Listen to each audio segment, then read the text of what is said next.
আসার চেষ্টা করছি। কোথাও আশ্রয় কেন্দ্র থাকলে সেটা কথা ভিন্ন, কিন্তু আশ্রয় কেন্দ্র যেখানে নাই সেখানে আমরা বন্যার্থদেরকে আসার পরিবর্তে আমাদের এই পরিমাণ ভলান্টিয়ার আমরা নিয়োগ দিয়েছি, যে ভলান্টিয়াররা প্রত্যেকে কাঁধে করে 2-3 বস্তা করে নিয়ে নিয়ে তারা দিয়ে আসছেন, ছোট ছোট কোলার ভেলায় করে, ছোট ছোট নৌকা করে তারা চলে যাচ্ছে। তো মাল আমাদের অনেক দরকার, মানুষ হাহাকার করছে। এই টাইমে আপনারা যারা এখানে এসেছেন তাদের সারাক্ষণ এখানে আসার পর থেকে নিয়ে এখান থেকে যাওয়ার আগ পর্যন্ত নন স্টপ আপনাদের 2 হাত চলতে থাকবে প্যাকেজিং এর কাজে, কারণ ওদিকে মানুষ ক্ষুধার্ত, ওদিকে হাহাকার চলছে। এখন আপনারা যদি সেটা রেখে সেলফি তোলার কাজে ব্যস্ত হন, আমি অনেক কষ্ট পাই, আমার অনেক ব্যথা হয়। এই জন্য আমি অনেক সময় সত্য কথা বলে ফেলি আপনাদেরকে, কারণ আমি দেখে আসছি। ওই দৃশ্য যদি আপনি দেখে আসতেন, আপনি সেলফি তোলার জন্য এখানে দাঁত বের করে, সরি টু সে, আপনি এখানে ফুর্তি করার আমেজে থাকতেন না। আমাদের অনেকে আছেন ত্রাণ নিয়ে যে ওখানে ফুর্তি করার মতো একটা পরিবেশ তৈরি করেন, মনে হচ্ছে তিনি ফুর্তি করতে গেছেন, কোন পিকনিক করতে গেছেন। তো এগুলো তো উচিত না ভাই। আমাদেরকে ভেতর থেকে মানবিক হতে হবে। মানবিক হওয়ার নাটক করলে হবে না, নাটক মানবিক হওয়ার অভিনয় করলে হবে না, আমাদেরকে ভেতর থেকে মানবিক হতে হবে। আর ভেতর থেকে মানবিক হওয়ার প্রমাণ হবে কখন? আমার কর্ম দ্বারা, আমার কাজ দ্বারা। ওখানে বহু মানুষ, বহু শিশু মানে না খেয়ে আছে, বহু বৃদ্ধ মানুষ না খেয়ে আছে, মানুষের হাহাকার চলছে। আপনারা এখান থেকে 2টা মাল যদি বেশি প্যাকেট করতে পারেন তাহলে 2টা মাল বেশি চলে যাবে ওখানে। আমাদের ট্রাকের অভাব নাই, কাভার্ড ভ্যানের অভাব নাই, মালের অভাব নাই।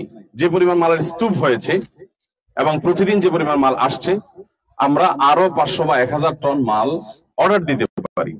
যদিও কিছু কিছু মাল পাওয়া যাচ্ছে না, চিড়ার সংকট রয়েছে, অনেক কিছু সংকট রয়েছে। একের পর এক মাল আসছে চতুর্পাশ থেকে, আপনারা দেখতে পাচ্ছেন মাল নামতেছে একের পরে।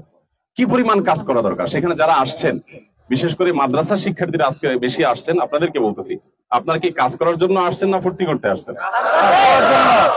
কাজ করার জন্য যদি আসেন, তো আমি যখন ভেতর দিয়ে কোনো মেহমান আসছেন, এই যে ডক্টর ফাইজুল হক ভাই আপনারা চিনেন, ভাই আসছেন আমাদেরকে দেখার জন্য, আমার বন্ধু শেখ মুফতি মুস্তাফিজ রহমানী হাফিজাহুল্লাহ রাহ, এই যে মুস্তাফিজ ভাই আসছেন দেখার জন্য।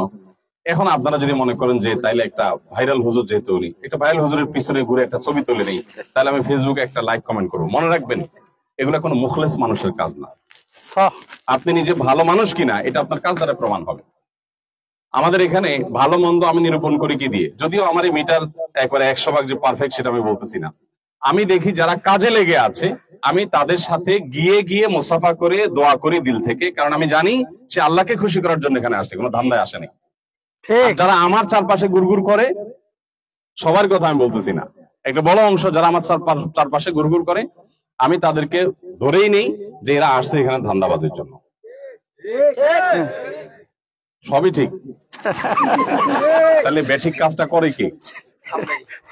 হ্যাঁ, তো মুখ দিয়া ঠিক ঠিক বলতেছেন, আবার কাজে বেঠিক কাজ করতেছেন। এটা কি আলেম তালেব ইলমদের করা উচিত না? মাদ্রাসার ছাত্র ভাইরা আপনাদেরকে ওস্তাদরা নিয়ে আসছেন ক্লাসের পড়াশোনা বাদ দিয়ে, কত মূল্যবান সময়। ছাত্র জীবনে একটু আধটু পাগলামি, একটু আধটু শখ, এটা মানুষের থাকতেই পারে, কিন্তু আমরা একটা কঠিন পরিস্থিতি পার করতেছি। আমাদের দেশে মানুষ কি ভয়াবহ পরিস্থিতি